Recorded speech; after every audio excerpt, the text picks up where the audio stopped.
And of course, he's a great example of a rider hard to pick out. With the black jacket on today, underneath, of course, is the green jersey, the typical colours for a sprint ace in a tour. Daniel Whitehouse again being seriously aggressive at the front, and who's on his wheel? Josh Burnett, tucked up in the black jacket there from the Creation Signs Motor-Q team. Josh Burnett is keeping an eye on this chap. He is really forcing the pace, and Josh's best defence is just to be on his wheel.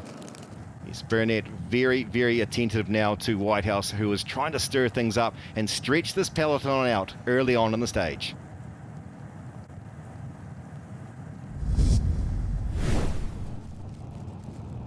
Daniel Whitehouse once again at the front. We're only on the outskirts of Morris Bush very, very early on in the stage, but his intention here is to break this field up, and you can see that some of the bigger players on GC are starting to swarm to the front and are seeing the damage that he's doing and are protecting their jerseys. But Daniel Whitehouse seriously has come out today and said, I'm here to race. See a few riders looking across to each other. Who's going to try and shut this down as a couple decide they're not really that in? Become a wee bit more sedate, and this group that's heading away and in quite big numbers will take some time, I believe. Yes, it's a large group indeed here, starting to establish themselves off the front, but it is very early days indeed. What'll be interesting to see is what the Tour Leaders team does and what a lot of the other GC contenders decide to do. Are they going to allow these guys to open a big gap for the day, or will they try and hold them at around 1 to 2 minutes?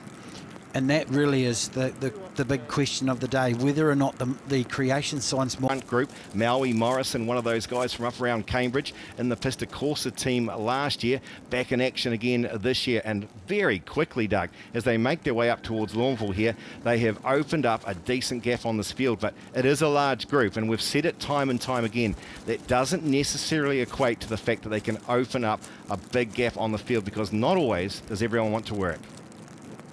The numbers in this breakaway, as we've seen in a lot of the breakaways in this year's SBS Bank Tour, have been reasonably cohesive.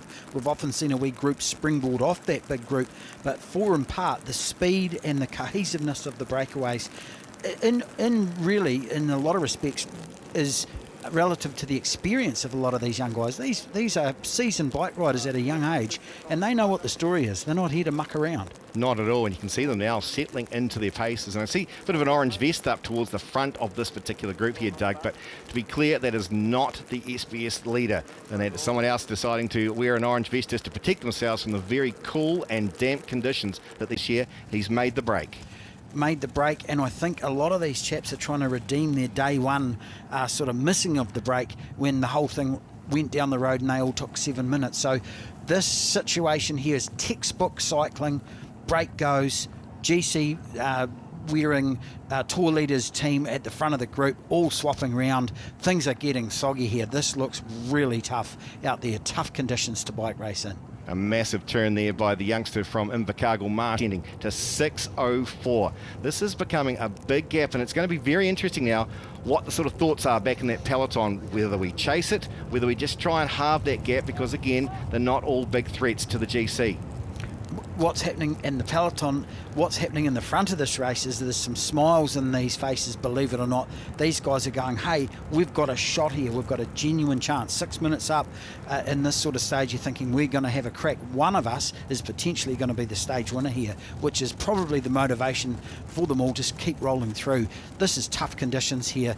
Days like this in the Tour of Southland are what it is all about. That's why the riders come. No. Heavy fall, Doug, there. Back in the, you mentioned it earlier, that's just sort of a touch of a wheel. Also in the centre of the road, could have been on the road markings there. Bettle's one of the men down on the far right-hand side. I can see towards the front. That is a huge effort by these guys here.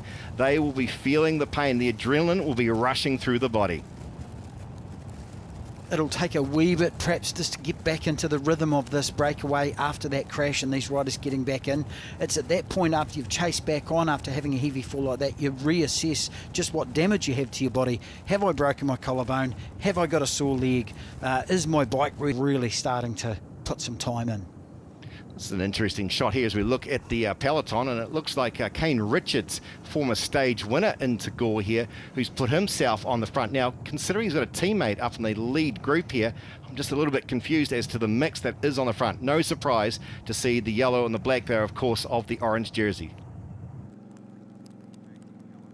on the climb up Waimumu. The front trio here, Hamish Keast is really gritting his teeth. You'll notice the body type of these guys, they're sprinters, they're bigger chaps, they're not the climbers that we've been looking at going up Bluff and up the Remarkables. So these boys have got some power, but they'll get over this climb, they'll count themselves down and say, how far have we got to go? And just looking at the nature and the faces on these guys, I think they're going to stay away.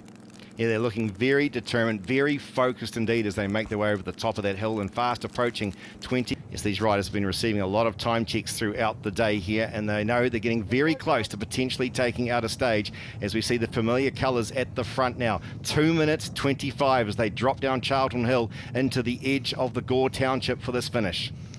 Yeah, the descent of this climb is quite windy and twisty, so Josh Burnett and his crew will be up the front, staying out of trouble. That's his biggest goal at the moment, is to keep his powder dry and not to be involved in anything of any nature. But at the front here, these riders now are starting to really track sprint it. We saw this going into Tiania. Liam Walsh here is starting to attack. He's had a look under his shoulder. I believe he's putting some pressure on here. This is serious stuff here, and it looks like the other two, the heads are starting to bow a wee bit. The Japanese rider looks back to Keast and sees if he can get some support, because the man out in front is opening up a decent gap up the Broughton Street climb. Tough climb, Broughton Street. It's a false flat all the way to the top, and at this point in time you actually haven't even started climbing properly. Liam Walsh, the Pownet rider, he's looking over his shoulder. He's really hoping he's got enough left in the tank. Takes the preem off the top of the climb, the Advanced Agriculture Limited preem. He is really going to have to bury this though and put his head down, because those two boys behind him have got some serious firepower. Of course, let's not forget there was a lot of expectation on them when they had 3 riders in the break there, so they had to try and play all their cards, and they've played the right one by the looks of it here with 3,000 metres to go. He continues to look over his shoulder here as he sucks in the deep breaths after a tough climb at the end of the day. No recovery whatsoever. There's no chance for this man to take a breath. As you said, he's coming down now on the last right-hander before he starts heading into the main street. He'll probably have a wee bit of a sneak peek over his shoulder. It's extremely quick along here. It's a great descent, but he is really pushing hard all the way. Great support from the folk in Gore, as per usual. Here is the Australian Liam Walsh, puts his hands in the air for the Pownet team to take the victory here on the penultimate day of the SBS Bank Tour of Southland. And Hamish Keast from the Transport Engineering team is going to take second from the Japanese rider Hashimoto. Hamish will be disappointed, but what a fantastic effort from all those riders to take away so early. Difference over the general classification given the time differences here coming into Gore for the Matara Licensing Trust stage. On the penultimate day of the SBS Bank Tour of Southland, Josh Burnett continues to hold on to a lead of 1:41 over Wilson and Sam Jenner at 2:52, while a bit of a change around in the top 10 in the lower half. A straightforward day today for the man in the green jersey as he holds on to a